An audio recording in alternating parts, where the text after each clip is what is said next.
हे guys, welcome to Radhika blogs. Radhika blog में तुम्हा सर्वांचं खूप खूप स्वागत. आजच्या ब्लॉगमध्ये तुम्हाला बघायला भेटणार आहे झटपट अशी ढोकळ्याची रेसिपी.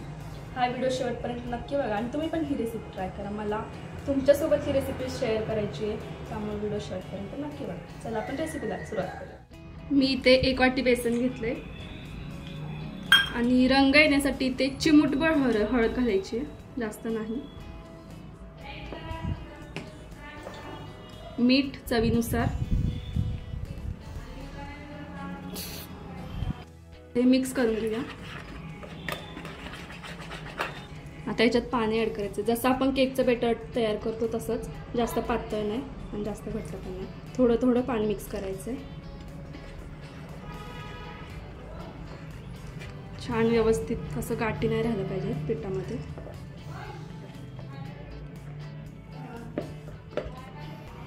अजून थोडं पाणी ऍड करूया.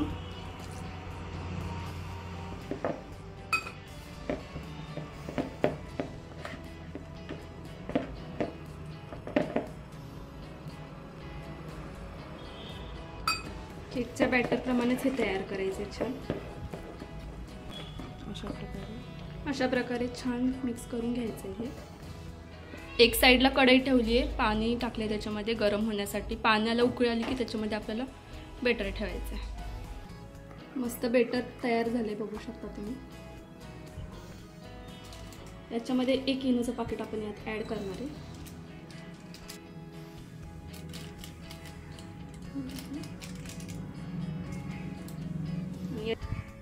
याच्यामध्ये 1 चमचा पाणी ऍड करायचं.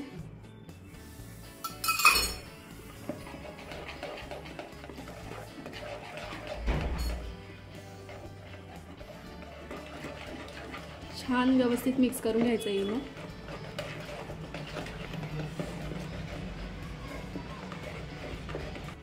बेटर शिजवण्यासाठी मी कुकरला जो डबा यूज करतो तो डबा यूज केलेला आहे. तुमच्याकडे केकचा डबा असेल तो यूज केला तरी चालेल. तर मी या डब्याला तेल लावून घेते. व्यवस्थित तेल लावून घ्यायचं, ज्यामुळे बेटर चिकटणार नाही. मी हे बेटर आता काढलेलं आहे. याच्यामध्ये टॅप करायचं आपल्याला. हे तुम्ही बघू शकता, याच्यावरती बबल्स आले. छान टॅप केला की ढोकळा खूप छान शिजतो. तुम्ही बघू शकता पाण्याला खूप छान उकळी आली. आता याच्यामध्ये आपण तयार केलेलं बेटर ठेवायचं आहे. हे बघा, असं बेटर ठेवायचं आहे. पूर्ण हवा न जाण्यासारखं त्याच्यात झाकण ठेवायचं. 15-20 मिनिटांनी हे बेटर आपण बघायचं बरोबर शिजतंय का नाही. सगळं व्यवस्थित बघा, छान शिजतंय. त्या साईडला छान शिजतंय, तोपर्यंत आपण फोडणीची तयारी करून घेऊया. फोडणीसाठी लागणारे मोहरी, मिरच्या बारीक मधून चिरलेला आणि कढीपत्ता. फोडणीसाठी मी छोटंसं भांडं घेतलं आणि त्याच्यामध्ये आपण तेल घालणार आहे. आता अर्धा चमचा मी तेल यूज करते. तेल गरम झाले. फोडणीसाठी आपण हे टाकणार आहे. आता मोहरी छान तडतडली पाहिजे. मोहरी, कढीपत्ता, मिरच्या पण टाकल्या. तर अशा प्रकारे पाणी ओतायचं आपण. तसं 2 चमचे साखर पण ऍड करणार आहे आपण त्याच्यामध्ये. हे मिक्स करून घ्यायचे. छान शकता ढोकळा छान तयार झालेला आहे.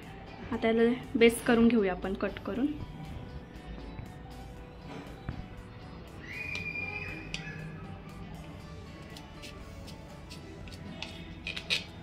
बघा, बेस करून झालेत. आता तुम्ही ढोकळा बघू शकता किती छान फुलला आहे, खूप स्पंजी झाला आहे. आणि त्याच्यावरती आपण आता फोडणी दिलेलो याच्यावरती घालूया.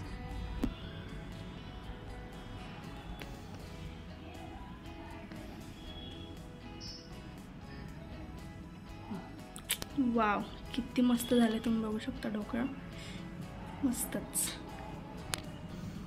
ढोकळा खाण्यासाठी एकदम परफेक्ट झालेला आहे. तुम्ही बघू शकता किती छान ढोकळा खाण्यासाठी रेडी आहे. तुम्ही बघू शकता किती छान ढोकळा फुलला आहे.